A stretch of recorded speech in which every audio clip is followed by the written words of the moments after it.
A partir disto, começamos a perceber que a sexualidade é esse doce mistério da alma humana. Muita gente imagina que homossexuais sejam pessoas com trejeitos, homens que se pintam, que vistam roupas femininas. Esses já são transformistas, já são drags. A homossexualidade é uma realidade psicológica. Ao longo do mundo, nos 42 países que tive a alegria de conhecer,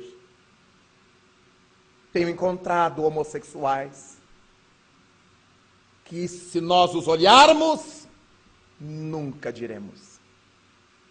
Eles me dizem, imaginando cometer um grande pecado, pelo que sentem. Não são pederastas obrigatoriamente, não são lésbicas obrigatoriamente, mas têm o pendor de se apaixonar por outras criaturas da mesma morfologia. Homens enormes, maciços, fortes, malhados, sarados, bigodudos, barbudos, não escapa, porque o conflito não é da forma, é da mente. Mulheres finas, misses, lindas, femininas, carregando o conflito por dentro. Homens casados, pais de família. Mulheres casadas, mães de família, carregando essa marca, que não seria nenhum problema se a sociedade hipócrita e alienada não quisesse apedrejar, e se os homossexuais não quisessem se exibir no processo da prostituição, porque é um fenômeno da alma humana. É por isso que todo adolescente sofre esse intercurso na mudança da fase infantil para a fase adolescente propriamente dita. Quando o timo emurchece e a pineal começa a funcionar, as gônadas amadurecem e a menina passa a sofrer a primeira menstruação, a menarca, e os meninos começam a ter as famosas poluições noturnas. Ali começam os conflitos da identidade sexual.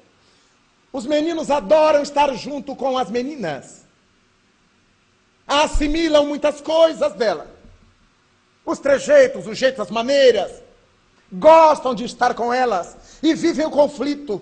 Será que eu sou igual a elas? Ou eu gosto de estar com elas exatamente por causa da polaridade diferente?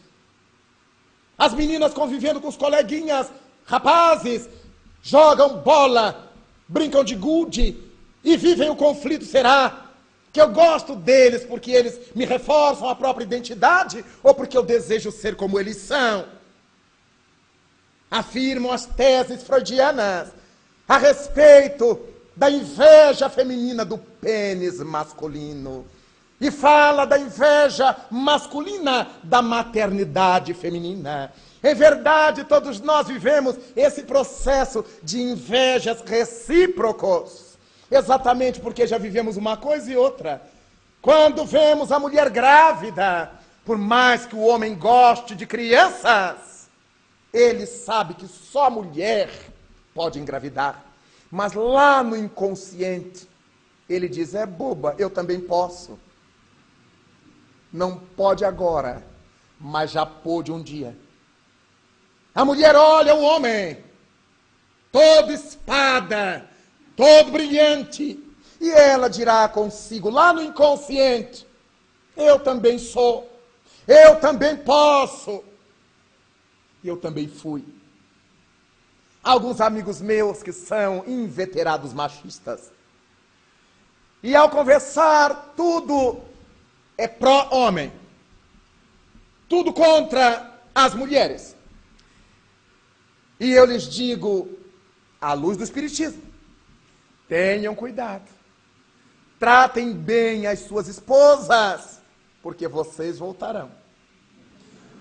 Mas antes de voltar, encontrarão no além uma fila de homens bigodudos de ex-maridos. Raul, mas o que é isso? Você tem alguma coisa contra nós? Eu digo, não. Das encarnações em que vocês foram mulheres. O amor não vê a morfologia, o amor ama. E os ex-maridos de vocês que estão no além vão esperá-los.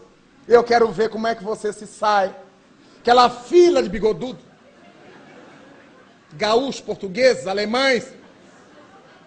Esperando vocês voltarem cheios de amor para dar. A vida. Mas as senhoras desencarnadas, com certeza, encontrarão no além uma quantidade de ex-esposas das encarnações em que elas foram homens. E onde o problema? Onde o drama? Se não na auto-insegurança que o indivíduo carrega, essa necessidade que tem de afirmar a sua sexualidade, sem saber que nós todos carregamos em nossa intimidade essa dualidade, porque tantas existências como homens, tantas existências como mulheres, hoje pode ser que a força masculina esteja mais saliente em nosso psiquismo, e dizemos que nascemos com o psiquismo masculino. Não implica dizer que não haja feminino em nós. E quando a quantidade feminina supera a força masculina, nascemos mulheres. Não significa dizer que não haja masculinidade nela. Ao olharmos Jesus, espírito angélico, não era nem homem nem mulher. Abraçava as crianças à beira do lago. Deixai que venham a mim os pequeninos, com a ternura maternal, com a ternura de uma mãe, não as impeçais. Mas olhava aquelas criaturas que pulavam de galho em galho, que se mimetizavam, e afirmava: raça de víboras, até quando terei que suportar-vos? A atitude peremptória masculina de não suportar a hediondez dos caracteres. Era Jesus um espírito portador dessa bagagem, por isso, egresso das experiências humanas. Em outros orbes, ele se afirmava filho do homem. Não é filho de um homem gênero, é filho da humanidade, é filho das experiências humanas. E todos aqueles que ainda não tinham completado as experiências humanas, que tinham necessidade da reencarnação, ele então os chamava filhos de mulher. Por isso, ao se dirigir a João o Batista, ao se referir a ele, disse: dos homens nascidos de mulher, daqueles que ainda têm necessidades reencarnatórias, João Batista é o maior. É a partir daí que vamos nos dando conta de quanto a sexualidade é importante em nós, desde que não a tornemos objeto de escândalo em nossa convivência. Quando lidamos com os nossos irmãos espiritistas, quantas são as perguntas que nos chegam? Nós podemos deixar uma pessoa homossexual dar passes? Devemos deixar frequentar a sessão mediúnica? O que essas pessoas imaginam? Que a gente fosse criar um apartheid sexual? Será que a pessoa homossexual não tem mediunidade? Será que por ser homossexual não tem amor para dar? Não vibra na faixa do bem? Afinal de contas, todos os grandes dramas da humanidade até hoje não foram motivados por grupos gays, pelos héteros.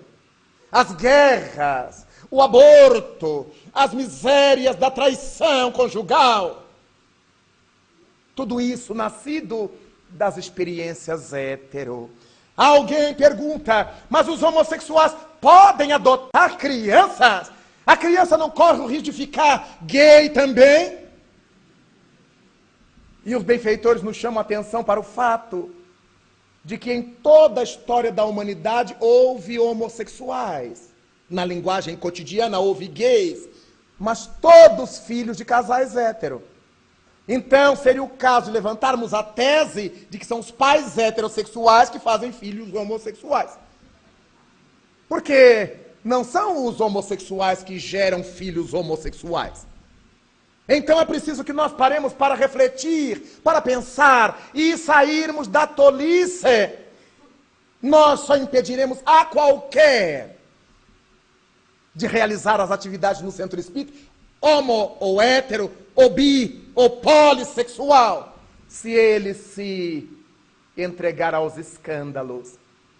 Se quiser vir um rapaz para o centro espírita vestido de baiana, aí não dá certo. Se quiser conquistar os jovens da mocidade, não dá certo. Se quiser conquistar os maridos das moças, das senhoras, não dá certo. Mas se a criatura vem para trabalhar no bem, é irmã nossa.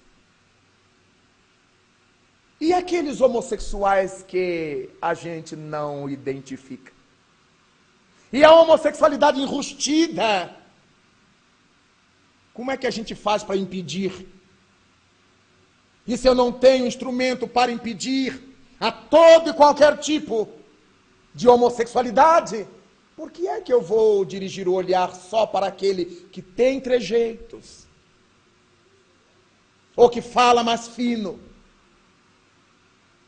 Quando conhecemos tantos que falam pesado, com voz grossa, que tem pelo nos braços, braços fortes.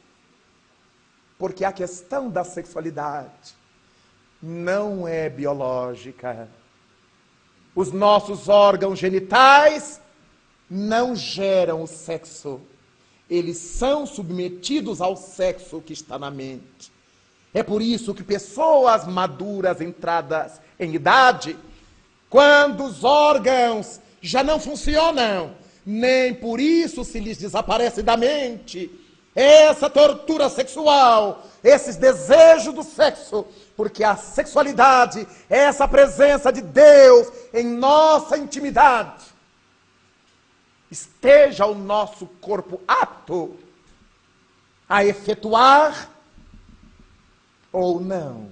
Os nossos órgãos são órgãos efetores. Eles efetuam o que a mente lhes manda fazer.